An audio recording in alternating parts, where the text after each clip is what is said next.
June 4ಕ್ಕೆ ಕೇರಳಕ್ಕೆ ಮುಂಗಾರು entry, ರೈತರಿಗೆ ಖುಷಿ ಸುದ್ದಿ. ಜೂನ್ 4 ಕೇರಳಕ್ಕೆ ಮುಂಗಾರು ಎಂಟ್ರಿ, ರೈತರಿಗೆ ಖುಷಿ ಸುದ್ದಿ.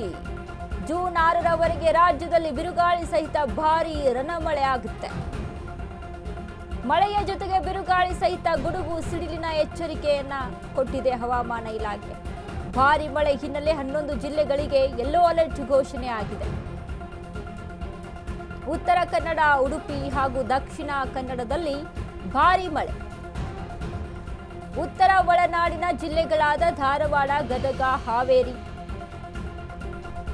ಬೆಳಗಾವಿ ಹಾಗೂ ದಕ್ಷಿಣ ಒಳನಾಡಿನ ಜಿಲ್ಲೆಗಳಾದ ಕೊಡಗು, ಉಡುಪಿ, ಶಿವಮೊಗ್ಗ, ಹಾಸನ, ತುಮಕೂರು, ಚಿತ್ರದುರ್ಗ, ಚಿಕ್ಕಮಗಳೂರು ಮುಂಗಾರು ಎಂಟ್ರಿ. 11 ಜಿಲ್ಲೆಗಳಲ್ಲಿ ಯೆಲ್ಲೋ ಅಲರ್ಟ್ ಘೋಷಣೆ. ರೈತರು ಖುಷಿ ಪಡುವಂತಹ ಸುದ್ದಿ.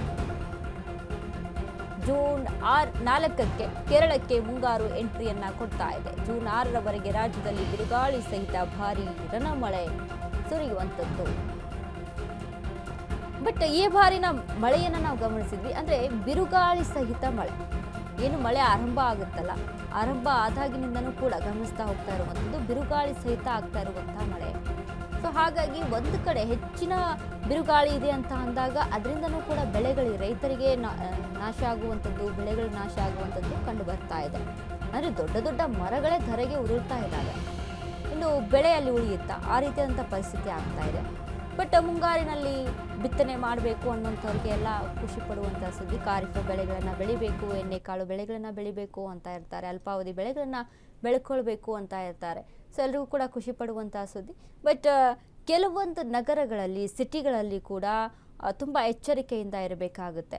ಈಗ ಹಳ್ಳಿ ಜೀವನ ಅಂತ ಅಂದಾಗ ಹಳ್ಳಿಯಲ್ಲಿ ರೈತರು ಇವುಗಳನ್ನು ಬಳಕೆ ಮಾಡ್ಕೊಂಡು ಬೆಳೆಯನ್ನು ಬೆಳೆಯುವಂಥದ್ದಾಗಿರ್ಬೋದು, ಮಳೆಯ ನೀರನ್ನು ಶೇಖರಣೆ ಮಾಡಿಟ್ಕೊಳ್ಳುವಂಥದ್ದಾಗಿರ್ಬೋದು. ಕೃಷಿ ಹೊಂಡ ಅಂತ ನಿರ್ಮಾಣ ಮಾಡ್ಕೊಂಡಿರ್ತಾರೆ ಮಳೆಯ ನೀರನ್ನು ಶೇಖರಣೆ ಮಾಡ್ಕೊಳ್ಳೋದಕ್ಕೆ. ಅದನ್ನೇ ಬೇಸಿಗೆ ಟೈಮಲ್ಲಿ ಆ ನೀರನ್ನೇ ಬಳಕೆ ಮಾಡ್ಕೊಳ್ತಾ ಇರ್ತಾರೆ. ಈಗ ಮಳೆ ಆಯಿತು ಅಂದರೆ ಬೋರ್ವೆಲ್ಗೂ ಸಹಿತ ನೀರು ಹೋಗಬೇಕು ಅಂದರೆ ಮಳೆ ಆಗಲೇಬೇಕು. ಕೆರೆ, ನದಿಗಳು, ಬಾವಿಗಳು ಎಲ್ಲವೂ ಕೂಡ ತುಂಬಿ ಹೋಗಬೇಕು ಅಂತ ಅಂದರೆ, ಬೆಳೆಯನ್ನು ಬೆಳಿಬೇಕು ಅಂದಾಗ. ಸೊ ಹಾಗಾಗಿ ಮತ್ತೊಂದು ನಗರದಂತಹ ಪ್ರದೇಶಗಳಲ್ಲಿ ದೊಡ್ಡ ಮಟ್ಟದ ಮುನ್ನೆಚ್ಚರಿಕೆ ಕ್ರಮಗಳನ್ನು ವಹಿಸ್ಕೊಳ್ಬೇಕಾಗುತ್ತೆ.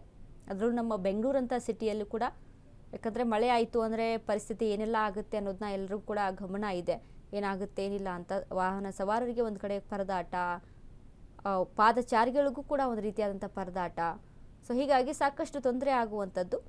ಬಟ್ ರೈತರು ಖುಷಿ ಪಡುವಂಥ ಸುದ್ದಿ. ರೈತರು ಬೆಳೆಗಳನ್ನು ಬಿತ್ತನೆ ಮಾಡೋದಕ್ಕೆ, ಖಾರಿಫ್ ಬೆಳೆಗಳು ಅಂತ ಹೇಳಿದೆ, ಎಣ್ಣೆಕಾಳು ಬೆಳೆಗಳು ಅಂತ ಹೇಳಿದೆ, ಸೊ ಅಲ್ಪಾವಧಿ ಬೆಳೆಗಳನ್ನು ಬೆಳೆಯೋದಕ್ಕೆ ತುಂಬ ಮುಂಗಾರು ಮಳೆಯ ಎಂಟ್ರಿ ಖುಷಿ ಕೊಡುವಂಥ ಸುದ್ದಿ.